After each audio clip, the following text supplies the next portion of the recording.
नमस्कार। जरा सोचिए एक ऐसी दुनिया के बारे में जहां किसी इंसान की सबसे बड़ी मजबूरी यानी उसका गुलाम होना उसकी सबसे बड़ी ताकत बन जाए। जी हां, ये कोई कहानी नहीं बल्कि हिंदुस्तान के इतिहास का एक हैरान कर देने वाला सच है। आज हम उसी दौर में चलेंगे जब गुलामों ने सिर्फ हुक्म मानना नहीं बल्कि हुकूमत करना सीखा और दिल्ली में एक ऐसी सल्तनत की बुनियाद रखी जिसे हम कहते हैं गुलाम वंश। और ये जो एक लाइन है ना, यही इस पूरे वंश की कहानी का सार है। देखिए, ये सिर्फ राजा महाराजाओं का इतिहास नहीं है, बल्कि ये उन लोगों की दास्तां है जिन्होंने अपनी किस्मत को ही चुनौती दे दी और ये साबित किया कि काबिलियत किसी की जागीर नहीं होती। चलिए, इस अनोखे सफर को बिल्कुल शुरू से समझते हैं। तो बात है साल 1206 की। शहाबुद्दीन मोहम्मद गौरी की मौत हुई और उत्तर भारत की सियासत में एकदम से खालीपन आ गया। सोचिए, एक बहुत बड़ा साम्राज्य और उसका कोई तय वारिस नहीं।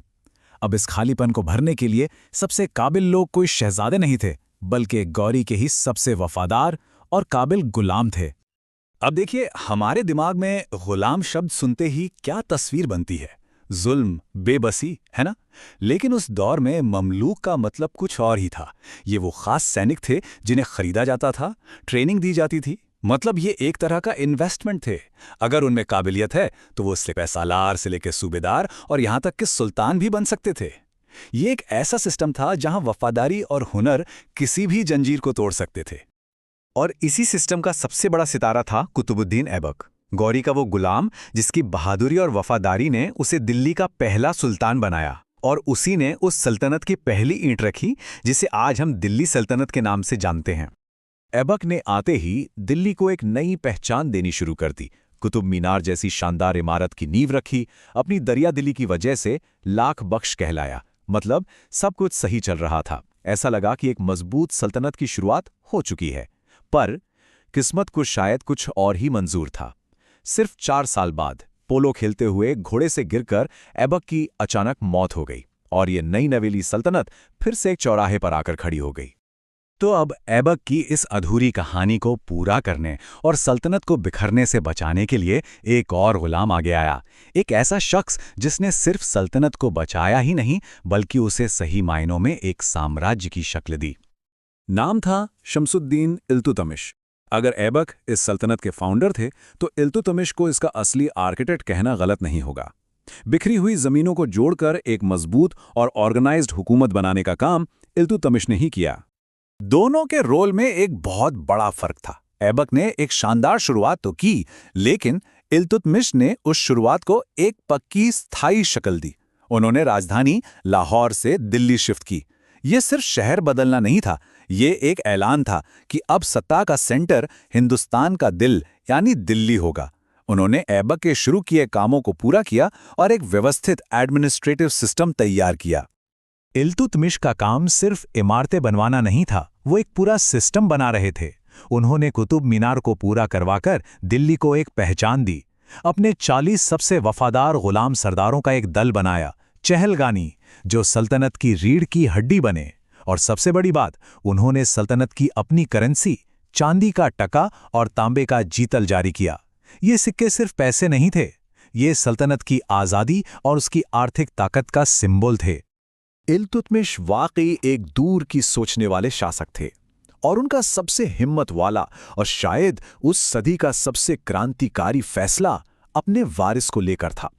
उन्होंने अपने निकम्मे बेटों को साइड करके अपनी सल्तनत की बागडोर अपनी काबिल बेटी के हाथों में सौंपने का फैसला किया।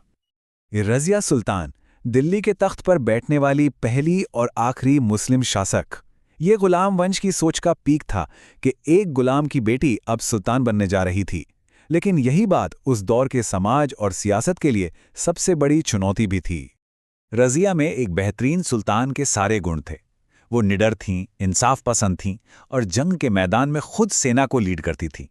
लेकिन उनकी सबसे बड़ी काबिलियत ही उनकी सबसे बड़ी दुश्मन बन गई, उनका एक औरत होना। जिन 40 तुर्की सरदारों यानी चहलगानी को उनके पिता ने सल्तनत की रक्षा के लिए बनाया था, वही अब रज़िया के खिलाफ साजिशें करने लगे। उन्हें एक औरत का हुक्म मानना अपनी बेइज्जती लगता था और सिर्फ 4 साल के संघर्ष के बाद इन साजिशों ने इस काबिल रानी की जान ले ली।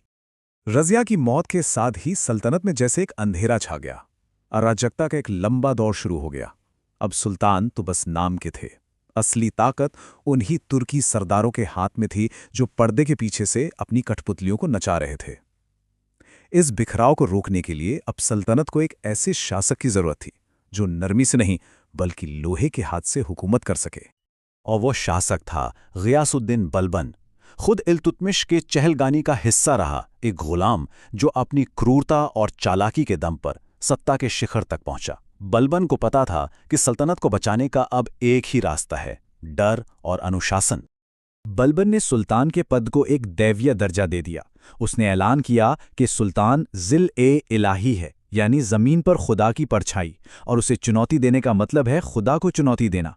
उसने दरबार में हंसने बोलने तक पर पाबंदी लगा दी और सरदारों पर नजर रखने के लिए एक ऐसा जासूसी नेटवर्क बनाया कि उन्हें अपने साये से भी डर लगने लगा। उसकी रक्त और लौह की नीति क्रूर जरूर थी, लेकिन उसने सल्तनत को अंदरूनी और बाहरी खतरों, खासकर मंगोलों से बचा कर रखा।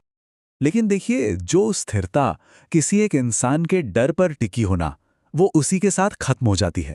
बलबन की मौत होते ही सल्तनत ताश के पत्तों की तरह ढह गई।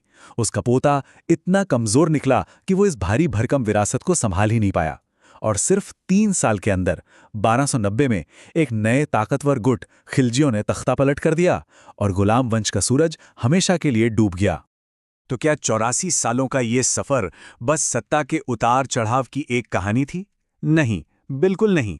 भले ही ये वंश खत्म हो गया, लेकिन इसने हिंदुस्तान के इतिहास पर वो गहरी छाप छोड़ी जिसे आज भी देखा जा सकता है। गुलाम वंश ने उस दिल्ली सल्तनत की नींव रखी जो अगले 300 सालों तक भारत पर राज करती रही। उन्होंने प्रशासन और सेना का जो ढांचा तैयार किया वो आने वाली सल्तनतों और यहाँ तक कि मुगलों के लिए भी एक ब्लूप्रिंट की तरह काम आया। कुतुब मीनार जैसी इमारतें आज भी उनकी कलात्मक विरासत की गवाही देती हैं, और उनकी शुरू की गई मुद्रा प्रणाली ने इस पूरे इलाके की अर्थव्यवस्था को एक धागे में पिरो दिया।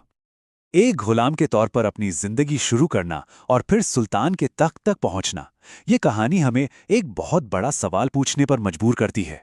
क्या किसी की शुरुआत ही उसकी मंजिल तय कर देती है, या फिर काबिलियत और सही मौका किसी भी सामाजिक बंधन को तोड़ सकता है? इस सवाल पर जरूर सोचिएगा।